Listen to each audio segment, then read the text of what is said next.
உங்களுக்கு நிம்மதி உண்டாகுவதாக. தேவனுடைய இரக்கங்கள் அதிகமாவதாக. தேவன் என்ன சொல்கிறாங்கன்னா, ஆதியாகமம் 16:11, கர்த்தர் உன் அங்கலாய்ப்பை கேட்டபடியினால் அவனுக்கு இஸ்மவேல் என்று பேரிடுவாயாக. இந்த வசனம் தான் தேவன் உங்களுக்கு கொடுக்குறாங்க. என்னால் எதுவும் செய்ய முடியலங்க. அதனால் எனக்கு இயலாமை அதிகமாக இருக்குது. எதுவுமே என்னால் செய்ய முடியல. என்னுடைய இயலாமையை நினச்சி ஏக்கமாக இருக்குது. எனக்கு ஏக்கமாக வருது. ஏன்னா என்னால் செய்து முடிக்க முடியல. எனக்குன்னு ஒரு எதிர்காலம் இருக்குதாங்க. அது தெரிஞ்சு ஆகணும். இன்றைக்கி எனக்கு தெரிஞ்சு ஆகணும். எனக்குன்னு ஒரு எதிர்காலம் இருக்குதா இல்லையா ஏசு என்கிட்ட சொல்லணும். எனக்கு அந்த ஏக்கம் அதிகமாக இருக்குது அப்படின்றீங்களா? உங்கள் அங்கலாய்ப்பை தேவன் கேட்கிறாருங்க. என்னால் இது செய்ய முடியல, நான் அதை செய்யணும்னு நினைக்கிறேன், ஆனால் என்னால் செய்து முடிக்க முடியல. அதனால தான் நீங்கள் கவலைப்படுறீங்க. அதனால தான் உங்களுடைய கவலை இன்றைக்கி அதிகமாகிடுச்சு. என்னுடைய வாழ்க்கையை இந்த வாழ்க்கையை நல்லா வாழ முடியுமா? என்னுடைய வாழ்க்கையை நான் நல்லா வாழ முடியலையே அப்படின்னு கவலைப்படுறீங்களா? எனக்கு மட்டும் ஏன் இப்படி நடக்குது? மற்றவங்களுக்கெல்லாம் நல்லா தானேங்க நடக்குது. எனக்கு மட்டும் ஏன் இப்படி நடக்குது? என் குடும்பம் மட்டும் ஏங்க கீழார போயிட்டே இருக்குது?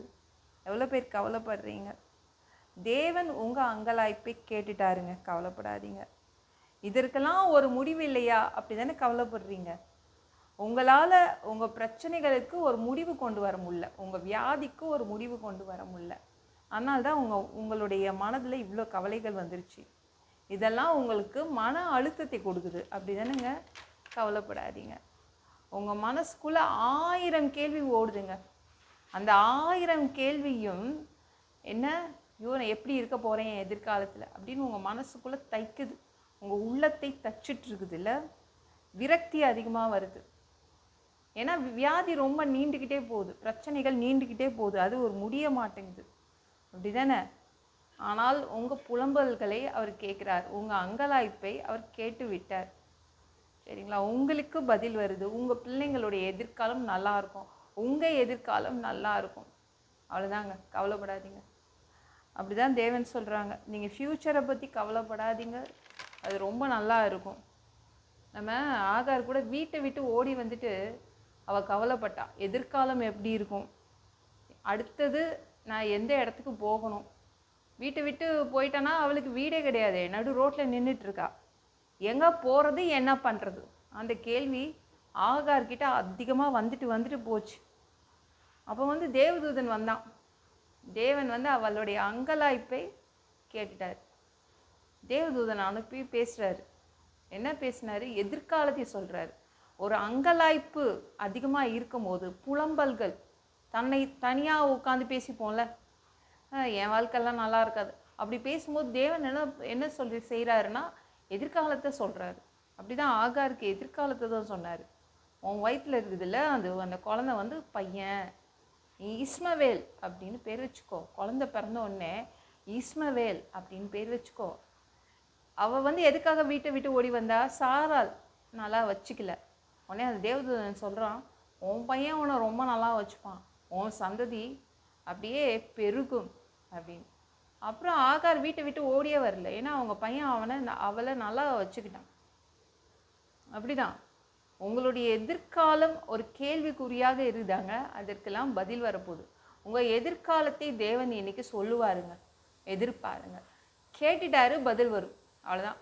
உங்கள் அங்கலாய்ப்பை அவர் கேட்டுட்டாரு, உங்கள் புலம்பலை அவர் கேட்டுட்டாரு, பதில் வரும். எதிர்பார்த்து நில்லுங்க. ஏன்னா ஆகாருக்கு பதில் சொன்னார். அப்புறம் அவளுக்கு ரொம்ப சந்தோஷம் வந்துருச்சு. அவ்வளோதான். உங்களுக்கு ரொம்ப சந்தோஷம் வரும். ஏன்னா அவர் உங்களுடைய அங்கலாய்ப்பை கேட்டுட்டாருங்க. இந்த வீடியோ பிடிச்சிருந்துச்சுன்னா மற்றவங்களுக்கும் ஷேர் பண்ண மறக்காதீங்க. கர்த்தர் தாமே உங்களை ஆசீர்வதிப்பாராக.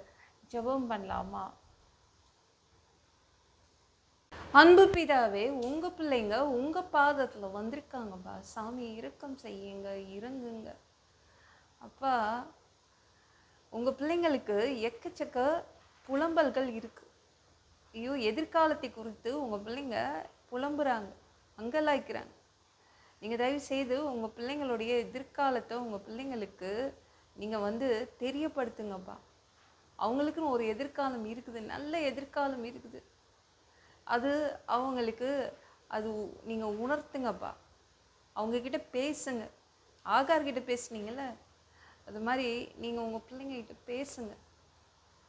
நன்றி அப்பா. எல்லா பொல்லாத பிசாசுகள், ஏவல்கள், மந்திரங்கள், தற்கொலை ஆவிகள், பயத்தின் ஆவிகள், பலவீனப்படுத்துகின்ற ஆவிகள் எல்லாம் இயேசு என்ற பெயரினை கொண்டு துரத்துகிறேன். ஓடிப்போ. உங்கள் பிள்ளைங்களை ரத்த கோட்டிக்குள் மறைச்சிக்கோங்க.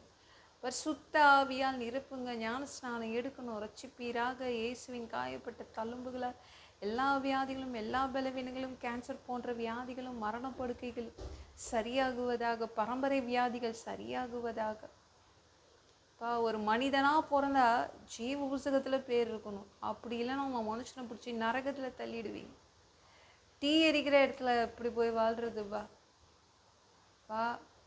பரலோகத்துக்கு வர்றதுக்கு தான் ஆசைப்படுறோம். அடித்து உதச்சி திருத்தி எங்களை பரலோகத்துக்கே அனுப்பிடுங்க.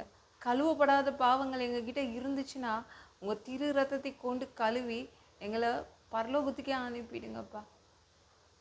எந்த ஒரு இமை பொழுது நீங்கள் வருவீங்க, நீ இயேசுவை வணங்கி வணங்கி காத்துட்ருக்கோம். பரிசுத்தமாக வாழ்ந்து வாழ்ந்து காத்துட்ருக்கோம். அந்த ஒரு இமை பொழுதில் உங்களுக்கு ஒப்பான உடம்பு எங்களுக்கு கொடுக்கப்படும். அதை பெற்றுக்கொண்டு மத்தியமானத்தில் உங்களை சந்திக்க வருவோம். அந்த தருணத்தை நாங்கள் இழந்துடக்கூடாதுப்பா.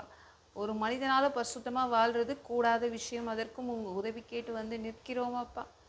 7 வருடம் அந்த கிறிஸ்து ஆட்சியில் விட்டுட்டு போயிடாதீங்க. பிசாசு நடத்தும் ஆட்சியில் விட்டுட்டு போயிடாதீங்க இந்த பூமியை ஆட்சி செய்ய திரும்பவும் வருவீங்க.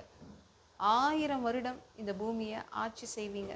உங்கள் ஆட்சியின் கீழ் வசிக்க ஆசைப்படுறோம். எல்லாவற்றையும் ஒப்பு கொடுக்குறேன்.